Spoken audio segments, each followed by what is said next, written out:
January 8th, 2025. Welcome to another episode of Stand Tall. We are wrapping up chapter 28, verse 21 out of the book of Proverbs.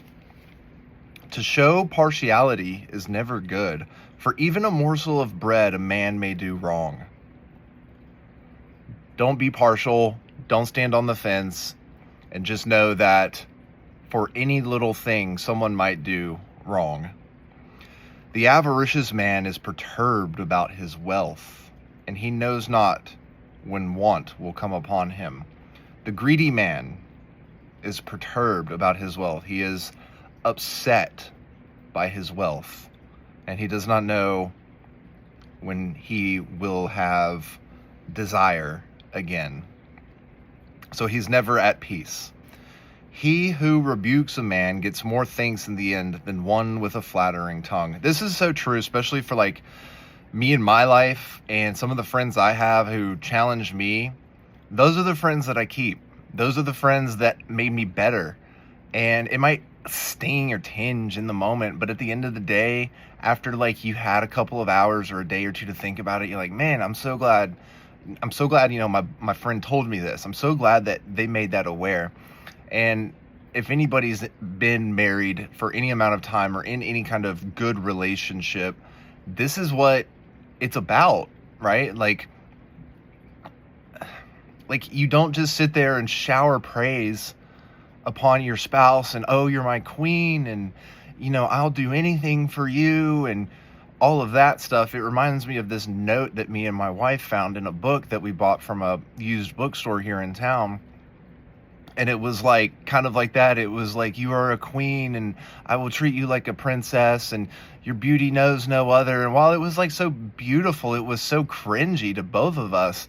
And the great thing about me and my wife is she's always pushing me to be better.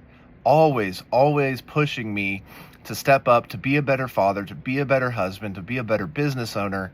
And that's what you're looking for. And so rebuking and chastising, it's not like to be like, oh, well, like you're in trouble and you're so bad. It's like, no, like, hey, like this is like, I'm just like making you aware. He who defrauds father or mother and calls it no sin is a partner of the brigand. So if you don't think, like, I mean, that just makes me think of like all the stories you hear about people stealing from their mom's purse to buy drugs. Like, so, you're just a partner to the thief, the brigand. The greedy man stirs up disputes, but he who trusts in the Lord will prosper. He who trusts in himself is a fool, but he who walks in wisdom is safe. So, wise words and wisdom doesn't necessarily come from within. Wise words and wisdom come from other sources, like the Bible, like Charlie Munger, like Warren Buffett, like Sun Tzu, like the Stoicisms and Marcus Aurelius and all of the philosophers and all of the books that you read and all of the people who have come before you. And so when you walk in wisdom, you're walking in the path of people who have come before you. He who gives to the poor suffers no want, but he who ignores them gets many a curse. Oh, that one hits hard because in today's day and age, it's very hard to not ignore the poor. Because they're everywhere. There's so many. And I don't know what the proper amount is, especially with inflation. And nobody carries cash anymore to just hand out, But I do know that the more I tithe to the church, the more I've given to people, the more it's come back to me. And that should be a lesson in and of itself for me alone, to give more, to get more back. But also you can't give more with the expectation of getting it back in other manners. And so, I do think that the Lord probably understands deep down that, like, especially like the people on the side of the interstate who are by the entryways and, the on and off ramps, it's tough. Who can you really trust? There was, and just briefly, there was one set up off a main one near a Walmart here in town, and there's definitely a little shanty town nearby, and they just like had shifts where they would go up and they'd hold the same sign, and it was like disabled veteran, please help, but it was the same sign. And I know this because like I went into town and did some errands or whatever, and then came back, had to go back this way, had to run back to return something to the Lowe's near that Walmart, and it was a different person, same sign. And like that doesn't establish trust. So it's tough. And it's like almost every exit in any major metropolitan city or in any metropolitan city, you're going to run into these people who are poor and need help. So that's a tough one. And you don't want to ignore them, but it doesn't necessarily mean either that you have to give them money out of your pocket. It could mean that you just simply pray for them and pray for their guidance and pray for their light, and pray that the Lord enlightens their way and helps them to get their daily bread. And then finally, verse 28, chapter 28, verse 28.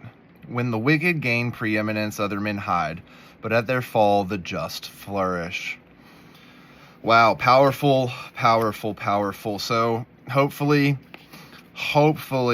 and I'm not saying anything about President-elect, but I am saying that, we did just see the Prime Minister of Canada step down. Justin Trudeau is resigning. President-elect Trump is about to come into office, and maybe he was wicked in the past. Maybe he has good intentions at heart. I don't know. I'm a contrarian, so